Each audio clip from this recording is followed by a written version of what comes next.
Friends, once again, good morning. It's good to be with you. So, we celebrate today the Feast of St. Martin of Tours. Go back to the book of Acts. Saul of Tarsus, the Pharisee of Pharisees, utterly committed to the covenant, committed to the God of Israel. Papers in hand, is riding down to the road to Damascus, and he's knocked to the ground. Voice calls out to him, "Saul, Saul, why are you persecuting me?" He gets up. "Who are you, sir?" "I am Jesus, whom you are persecuting." Whom you are persecuting. It was this radical moment in the life not only of Saul, but in the church, this realization that there is no distinction between Christ and his body.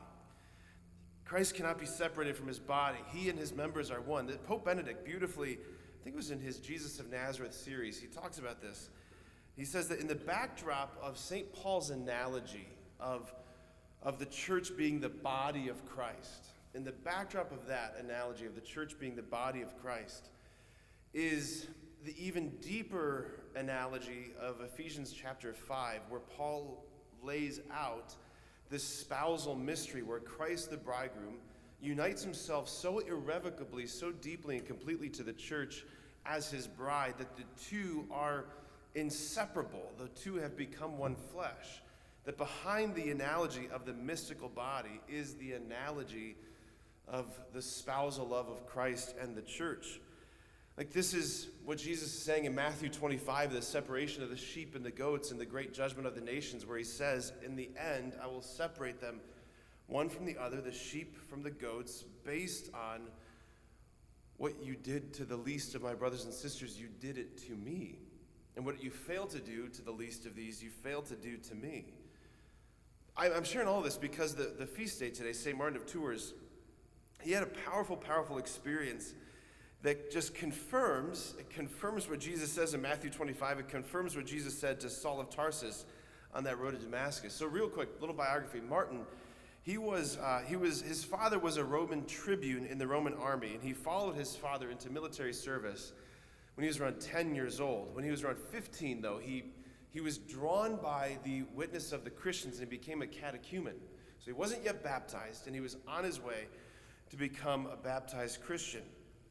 Well, one time, a few years later, it's the dead of winter, and he and the soldiers are riding through, which is modern-day France. They were riding through Gaul, and they come across this homeless beggar, this man who's basically got rags hanging off of his body.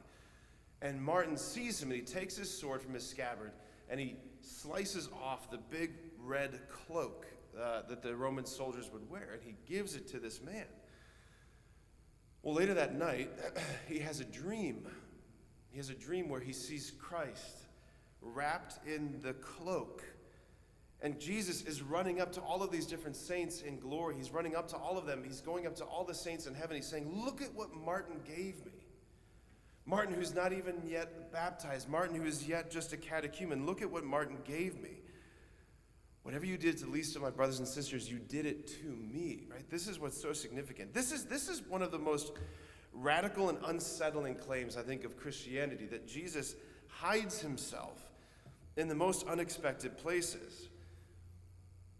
And then, like, every day we wake up, and it's like the child Jesus has said, "All right, we're going to play hide and seek yet again today. I'm going to hide in the most uncomfortable, unlikely places, and you have to come find me." Like, oh, okay, all right, where are you hiding today? I'm hiding in that person that's really annoying to you. I'm hiding in that person who's asking for, for money on the side of the road. I'm hiding in the sibling next to you that you don't want to love today. I'm hiding in the neighbor who's driving you crazy. Like, I'm hiding in all the places where you don't really want to go. That's where he hides. That's what he's done from the beginning of his life to the end. He hid himself as a fetus inside the womb of the Blessed Virgin Mary. He hid himself in an infant lying in a manger, a feeding trough. A young man growing up apprenticing to his father in the hills of Galilee. He hid himself in the obscurity of Nazareth. He then hid himself in a man dying on a cross, gasping for breath.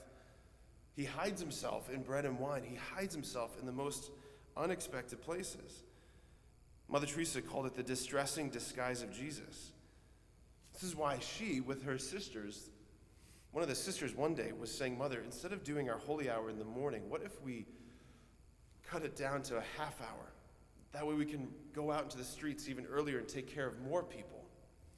And Mother said, because you said this, I'm going to ask you to pray 2 holy hours in the morning before you go to work. She said, if you can't find Jesus hidden in the vulnerability and the frailty of the Eucharist, you will never find him hiding in the vulnerability and frailty of your brothers and sisters around you. You have to find him there.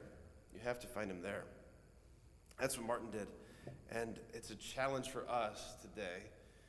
But let's call upon his intercession that we would be as responsive to the needs and the poverty around us. Because that's Jesus. That's the beggar Jesus looking for our love.